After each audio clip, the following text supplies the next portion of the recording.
beliau jelaskan itu tentang tauhid gitu, tauhid, rukun iman, rukun Islam gitu. Nah sepanjang dijelasin jam 9 sampai jelang azan zuhur itu teh 3 jam ya, hampir 3 jam itu Ica nangis terus teh tuh, karena kayak apa yang beliau omongkan itu kok kayak hati Ica langsung konfirmasi gitu bang. Iya, ini yang benar, ini Allah yang benar. Beliau jelas. Awalnya beliau nanya-nanya kalau misalnya sholat itu berapa rakaat gitu-gitu. Jadi saya bilang dalam hati saya sih, kan Dokter Ica kan Kristen ya, maksudnya dalam hati gitu. Kok ngapain nanya-nanya gitu. Terus suatu saat beliau beneran ngasih tahu ke saya, katanya, "Bu, saya udah sadar," katanya gitu. saya sampai nangis gitu, ya Allah gitu. Asyhadu alla ilaha illallah wa asyhadu anna Muhammadan Rasulullah.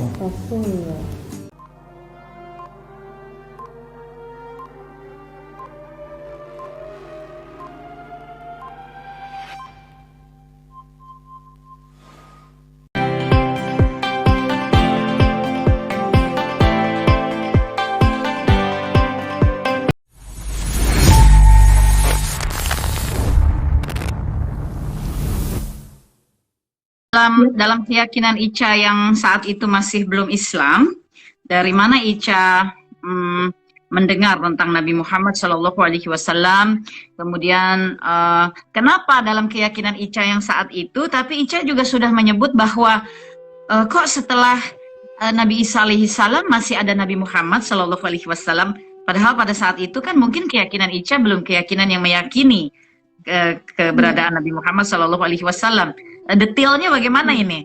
Ngobrolnya jadi detail ya malam hari ini ya. Iya betul. Iya, jadi sebenarnya lingkungan Ica dari kecil itu terus sampai sekarang kerja sebenarnya mayoritas Muslim teh.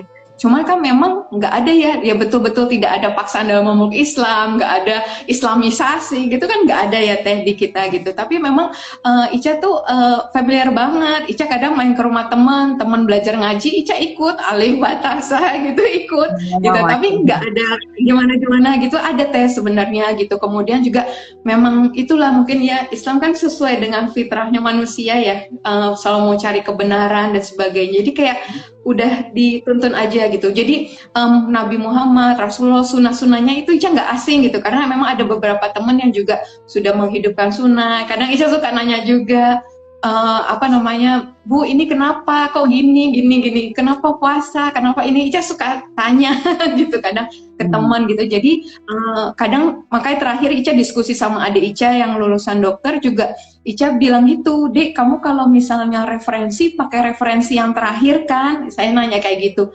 "Iyalah," katanya gitu kan, "the latest one," saya bilang gitu. Terus abis itu, "Iyalah," gitu kan katanya gitu.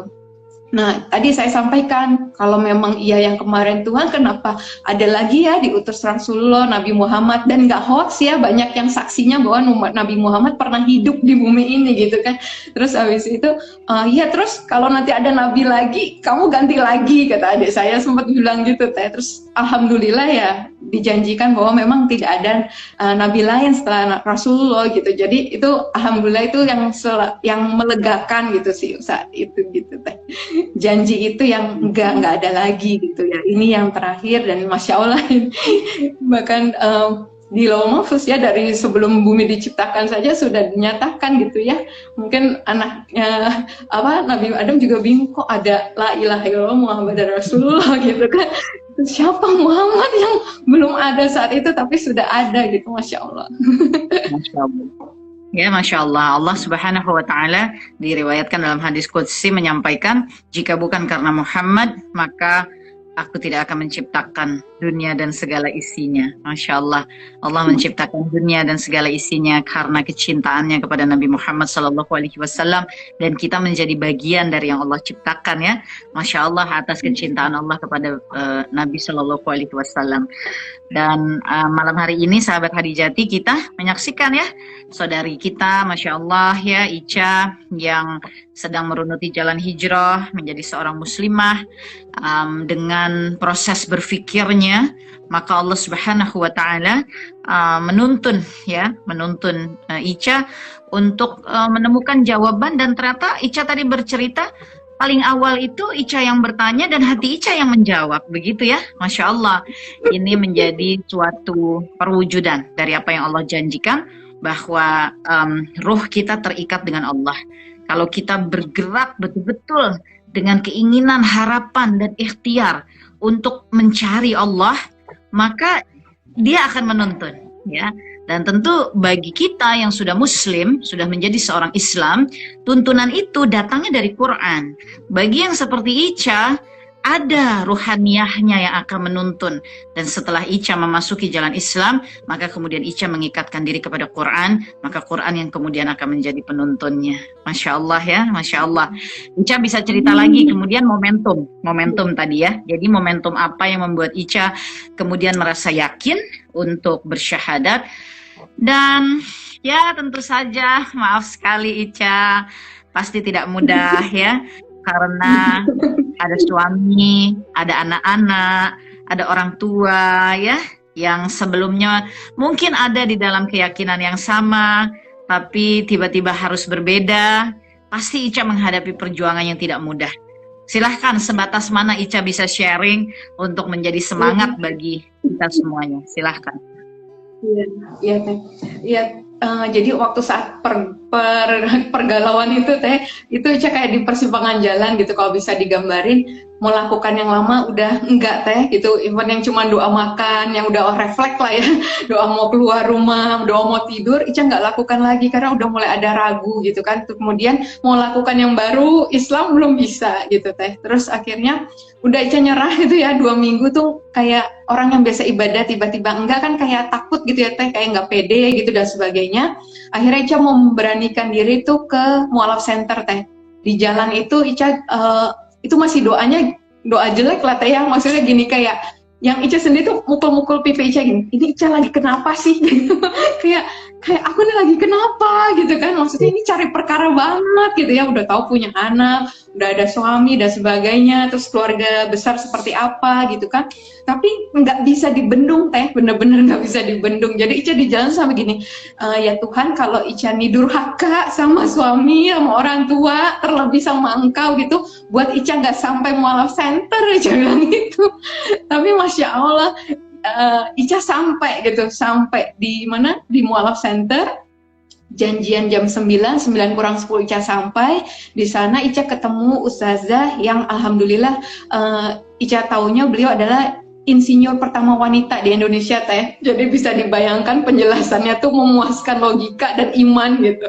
Nah terus beliau nggak menjelekan agama Ica sebelumnya, terus beliau juga nggak nanya status Ica seperti apa gitu ya. Yang beliau jelaskan itu tentang tauhid gitu, tauhid, rukun iman, rukun Islam gitu. Nah sepanjang dijelasin jam 9 sampai jelang azan zuhur itu 3 jam ya, hampir 3 jam itu Ica nangis terus tuh, karena kayak apa yang beliau omongkan itu kok kayak hati Ica langsung konfirmasi gitu bang. Iya, ini yang benar, ini Allah yang benar. Beliau jelaskan, kalau masih harus bergantung pada sesuatu, pada seseorang gitu yang untuk hadir ke dunia dan sebagainya, apakah itu bisa disebutkan Allah gitu dan sebagainya gitu.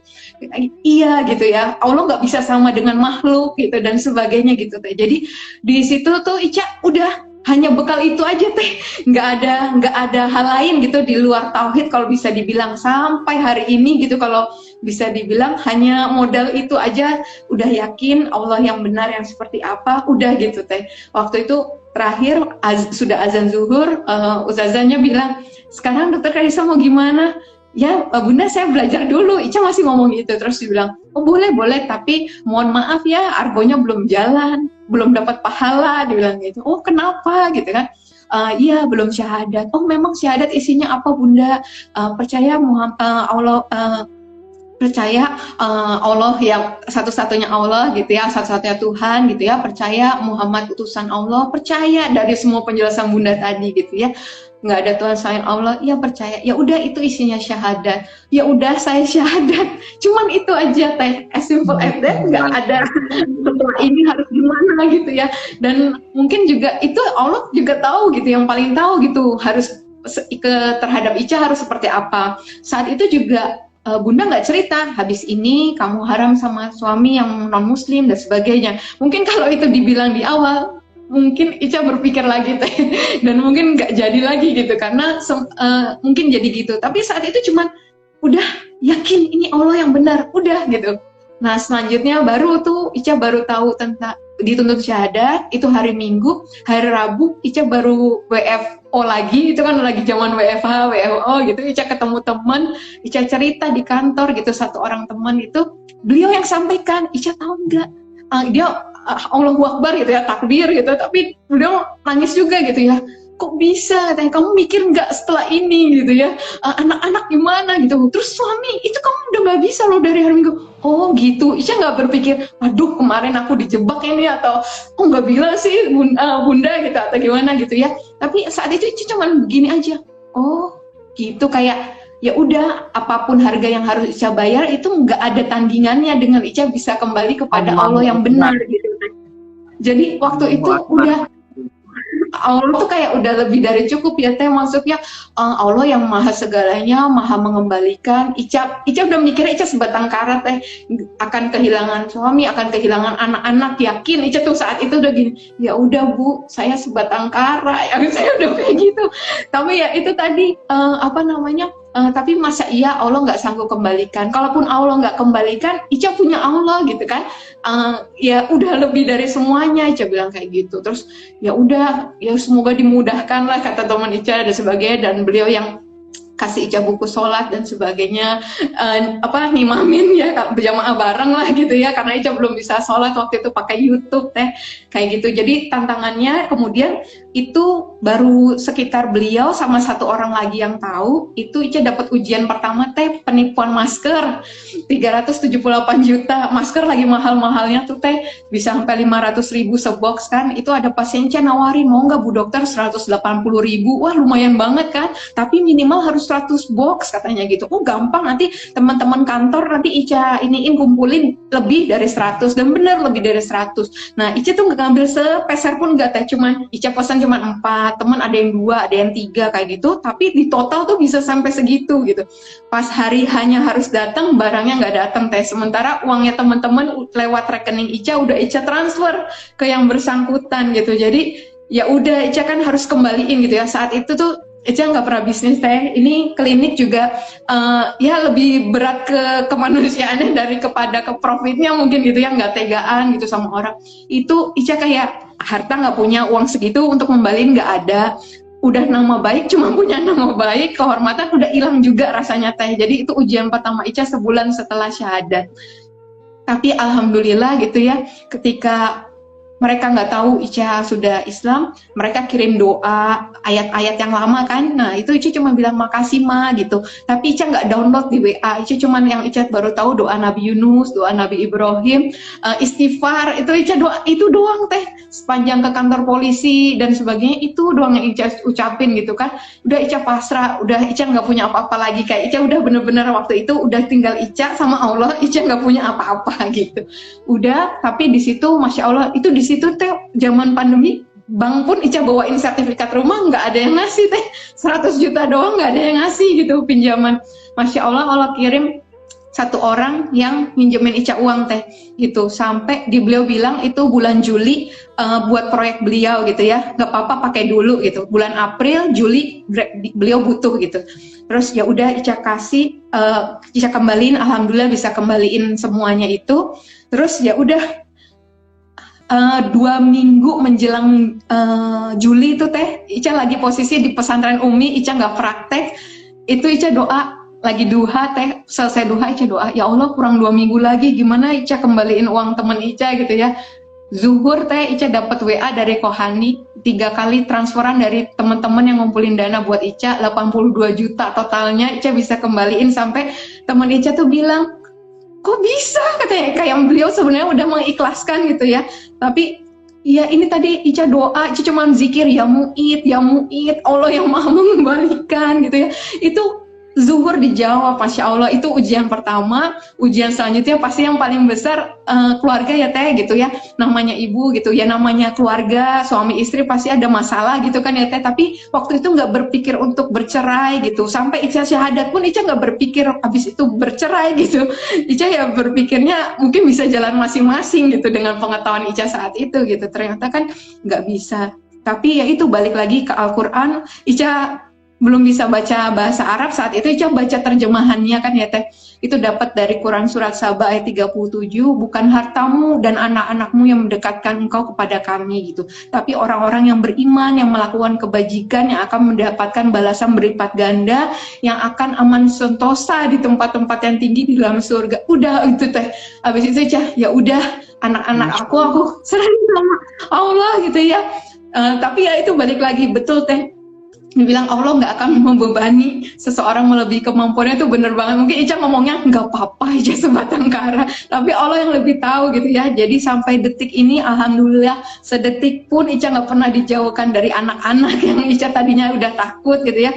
Udah ikhlas lah gitu, nggak apa-apa gitu. Itu Masya Allah. Terus yang berat juga ya pastinya ya, memutuskan hubungan suami istri yang pasti efeknya kan ke anak-anak lagi gitu. Tapi alhamdulillah kayaknya akhirnya kata Ica orang memutuskan bercerai. Jadi iya, Ica akhirnya bercerai. Iya Masya kayak Allah, gitu. Allahu Juga kan posisi status PNS kan juga agak susah tuh Teh sebenarnya. Ica di BAP sampai 3 kali gitu kan, sampai harus BAP dulu untuk izin bercerai, baru proses pengadilan gitu Teh. Tapi Masya Allah gitu ya, Ica pikir mungkin iya gitu. Jadi yang berat itu Teh, kalau Ica waktu itu kekuatannya cuma zikir Teh. Setiap Ica berhenti zikir, yang masuk pikiran setan Teh. Apa kamu yang merusak rumah tangga, kamu mengambil kebahagiaan anak-anak dan sebagainya. Tapi ketika Ica mulai zikir lagi gitu ya, pokoknya nggak pernah berhenti zikir, itu ganti Teh pikirannya adalah kamu yang akan buka jalan hidayah buat keluarga kamu, buat anak-anak kamu gitu, kayak gitu Teh. Jadi saat itu Ica pegangannya itu aja gitu. Balik lagi ke Al-Quran, setiap takut Allah kasih ayat lagi gitu, Quran surat Fusilat ayat 30 sampai 32 gitu kan. Waktu ketakutan banget tuh, waktu di Umi gimana ya Umi, Ica bilang gitu, terus sampai nggak tidur gitu. Terus waktu Ica habis tahajud, nunggu subuh Ica baca Quran, sama masih terjemahannya juga, itu dapat Quran surat Fusilat itu waktu habis kultum, pada subuh kan biasanya di Umi zikir pagi terus kultum. Terus Umi nanya gimana Ica, alhamdulillah Umi, Ica dikasih ayat. Ica bilang gitu, apa ayatnya? Quran surat Fusilat ayat 30 sampai 32. Barang siapa yang mengatakan Tuhan kami ialah Allah dan meneguhkan pendiriannya, dikatakan gitu ya, maka malaikat-malaikat akan turun gitu kan, mengatakan janganlah takut, jangan bersedih hati gitu ya. Iya, dengan surga yang ditetapkan bagimu gitu kan. Kamilah pelindungmu di surga dan di dunia dan di akhirat gitu ya, dan akan memberikan balasan itu di surga. Terus sebagai penghormatan bagimu, Ica ulang lagi, kenapa Ica yang dihormatin, bukan Ica yang hormatin Allah gitu ya. Jadi itu ya udah Ica, berarti kata Umi nggak boleh takut ya, Ica nggak sendirian katanya gitu. Ya Umi, waktu itu alhamdulillah. Jadi Ica akhirnya yang tadinya Ica takut karena kan khawatirnya waktunya belum tepat gitu ya, Ica cuma mau ditemukan di waktu yang tepat dengan orang tua, dengan mantan suami. Ya udah akhirnya sampai pada waktu sebelum waktunya tepat menurut Allah tuh Ica kayak disembunyikan gitu Teh. Jarak 1 meter mereka di kantor Ica nungguin Ica itu nggak tahu kalau itu Ica gitu. Sampai Ica dibantu teman-teman gitu dan sebagainya gitu, sampai akhirnya ditemukannya di kantor polisi Teh. Tapi ya kondusif gitu. Ica ketemu mama datang, Ica langsung sujud gitu ya Teh, langsung di kaki mama, di kaki papa, tapi mereka malah ngangkat Ica gitu kan. Ya udah gitu, kayak mereka lebih mikirin keselamatan jiwa juga dan sebagainya gitu. Terus juga cuman ya sempat bercanda aja gitu, ya udah masuk Islam tapi nggak usah pakai kerudung dulu katanya gitu. Kerudungnya yang kayak gitu lagi. nggak modis kayak gitu. Terus tapi ya udah Ica bilang ini di Al-Qur'an Ica harus tutup mah, Ica bilang gitu. Terus kalau nggak kerudungnya kayak gini kan Ica belum bisa yang model-model lain. Ica cuma bilang kayak gitu aja gitu. Tapi alhamdulillah sampai dari Ica mulai ngunci pintu ya, kalau Ica sholat Ica kunci pintu untuk menghargai mereka juga gitu kan tadinya kalau ada mereka gitu. Tapi sampai akhirnya Ica nggak kunci lagi karena kadang mereka waktu Ica sholat bilangin ke anak-anak, jangan berisik, maminya lagi sholat gitu. Sampai Ica akhirnya berani gitu ya, sholat tanpa dikunci pun Ica berani gitu. Jadi alhamdulillah saling menghargai gitu ya Teh. Gitu. Masya Allah, la haula wala quwwata illa billah.